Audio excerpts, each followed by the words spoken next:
You've been trying to figure out whether you're ADHD or AuDHD, and every time you look up symptoms, you somehow see yourself in both. You're absolutely not alone. And you're not confused, you just haven't been given a clear explanation yet. Today, we're breaking down AuDHD versus ADHD in the simplest, clearest way possible so you can finally understand what's going on in your brain. By the end of this video, you'll know what ADHD really looks like according to the DSM and what women actually experience, what autism really looks like according to the DSM, and how autistic women describe their lived reality, and the specific signs of ADHD, which isn't a little ADHD and a little autism, but its own neurotype with its own patterns. And just so we're on the same page, this video is not a diagnosis.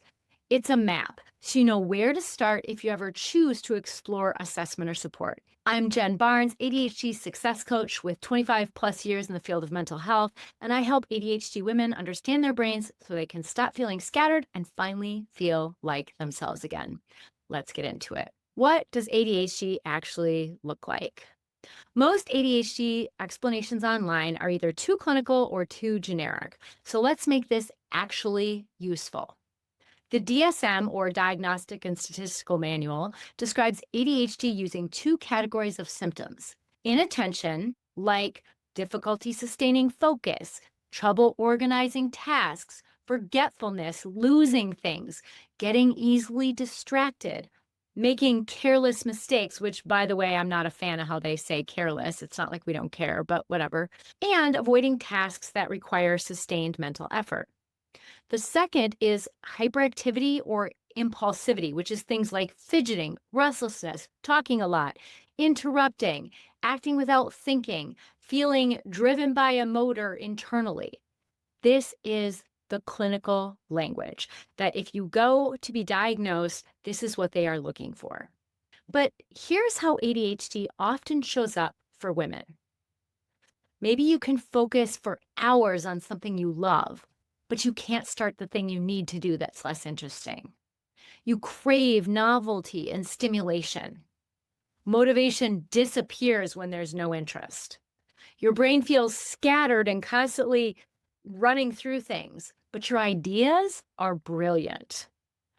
Maybe emotional reactions hit fast and strong, and sometimes even feel like too much to handle. Routine feels impossible to maintain. Task initiation feels like pushing a boulder up a hill. ADHD is not only about lack of focus or executive dysfunction, but it's also about having an interest-based nervous system. This might look like rereading the same email 5 times, writing the same YouTube intro 12 times, remembering something deeply meaningful, but forgetting your keys. Again, if this sounds familiar, it doesn't mean you're all over the place. It means your brain runs on activation, not importance. So now ADHD is one thing. Autism, especially the way it shows up in adult women, is something else entirely. So let's talk about that. Autism in ADHD women is one of the most misunderstood presentations on the planet. So let's talk about first the diagnostic criteria. The DSM describes autism using two categories. One is about social communication differences, like difficulty with back and forth conversation, differences reading nonverbal cues, differences in social understanding, and unusual or unique social approaches. And number two, restricted or repetitive patterns like a strong need for routine, repetitive movements or speech, highly focused interests, sensory differences, difficulty with transitions or change. And again, this is the official diagnostic language. Autistic women often describe a deep need for clarity and predictability, sensory sensitivity or sensory intensity, hyperempathy or emotional depth that feels too big, which then often can result in people kind of shutting down, monotropism or getting fully absorbed in one main interest at a time, feeling drained from socializing, even if you enjoy it, automatic masking without even realizing it, a strong sense of justice and fairness, discomfort with ambiguity, and feeling different but not knowing why. And what's important to remember is that once you've met one autistic person, you've met one autistic person. Autism is not a blueprint, it's a spectrum of highly individual patterns. Some autistic women make great eye contact, some don't. Some talk a lot, some are quiet, some love social gatherings until their battery suddenly dies. So now that we've talked about ADHD and autism separately, let's talk about what happens when both are present. Because this is where so many women finally say, oh, that explains it. And just to be super clear, AuDHD is not a clinical diagnosis. It's not in the DSM-5, the diagnostic manual. If you're AuDHD, your paperwork will list two diagnoses, ADHD and autism. AuDHD is a lived experience term, a way to describe what life feels like at the intersection of both. It's incredibly common, too. Research from the National Institute of Health suggests that up to 50 to 70% of autistic people also meet criteria for ADHD, which shows a very high rate of overlap between the two neurotypes. But because until 2013, the DSM did not allow clinicians to diagnose both at the same time, a lot of people were missed or only diagnosed with one. When we look in the other direction, like how many people with ADHD also meet criteria for autism, the numbers are harder to pin down. The research is more variable, especially for adults. But some studies estimate anywhere from about 10 to 25%, with US child data landing around 1 in 8. And among adults, especially women who mask, autism is often missed or diagnosed much later, so the true percentage may be higher than current data suggests. That means many AuDHD women spent years thinking, ADHD doesn't quite fit, or autism explains some things, but not everything. And they were right, because here's the truth. Since autism looks different for every person, and ADHD can also look different for every person, AuDHD naturally looks different for every person. There's no one profile. There's no one single look or presentation, no predictable pattern. But there are some common experiences that tend to show up, and we're going to go over them now. Number one, a constant internal tug of war. Many AuDHD women describe feeling pulled between an ADHD need for novelty, stimulation, and spontaneity, and an autistic need for predictability, clarity, and structure. So your brain might crave routine, but struggle to maintain it. Or you may love new ideas, but feel flooded by unexpected changes or transitions. This isn't inconsistency, it's two neurotypes trying to coexist in your brain. Number two, social energy that works until it doesn't. You might genuinely enjoy people until your battery suddenly crashes. Or you can socialize well in certain environments, but feel at a loss in others. Or maybe you learn to mask so automatically that even you don't always know when you're doing it. This doesn't make you not autistic enough. It makes you a human being whose brain has been adapting for decades. Number three, executive function that swings between extremes. You might experience difficulty initiating tasks, trouble switching between them, overwhelm that shuts everything down. But you can also be hyper-organized, deeply focused, and incredibly precise when something aligns with your interests or values. The mix is real and common. Number four, emotional intensity that feels big. Many AuDHD women feel emotions deeply, quickly, and in a way that sometimes feels too much for other people. This isn't weakness.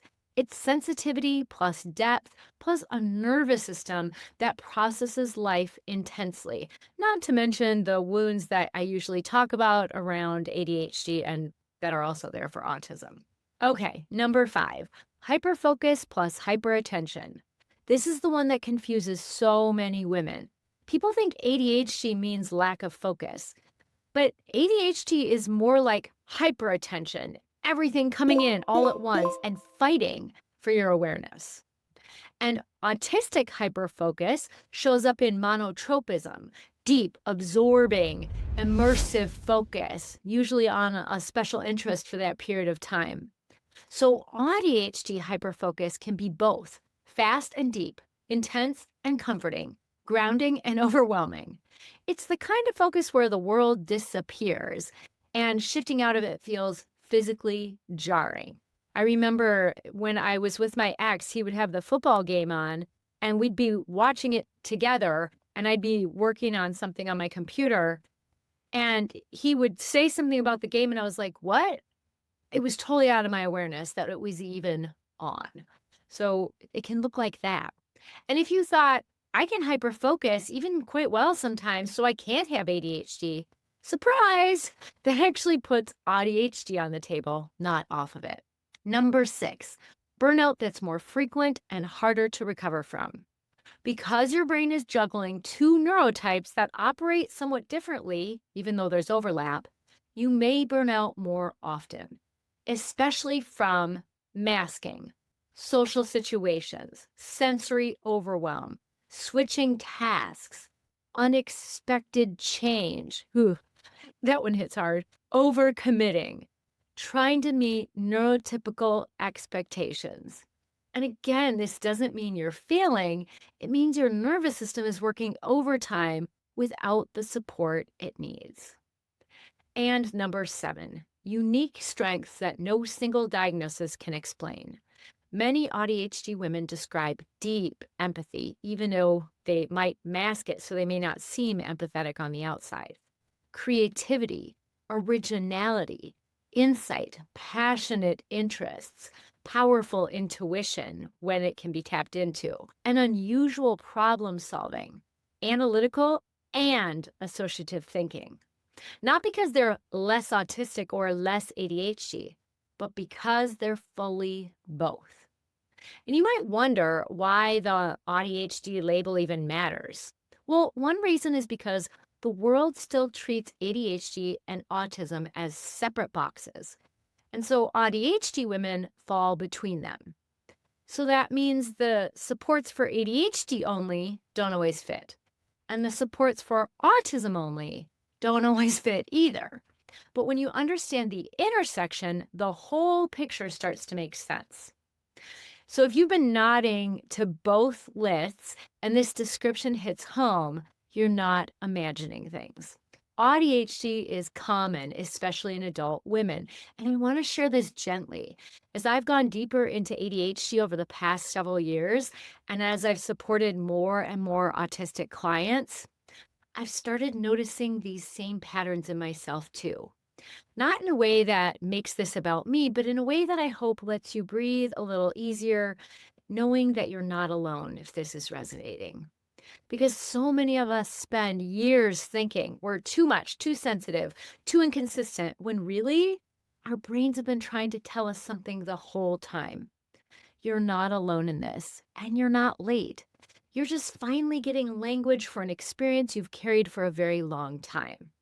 So now let's talk about next steps. Now you have a clear map of ADHD, autism, and AuDHD, from the DSM-5 criteria to the way women actually describe their lived experience. And again, this video is not a diagnosis. It's a starting point, a way to understand your patterns so you can explore support or assessment if you choose to. And if you want practical tools you can start using right now to work with your brain, grab the ADHD 5-step Taskmaster plan. The link is below. You deserve clarity. You deserve support that fits how your mind works, and you deserve to understand yourself. Thanks for being here, and I'll see you in the next video. Take good care.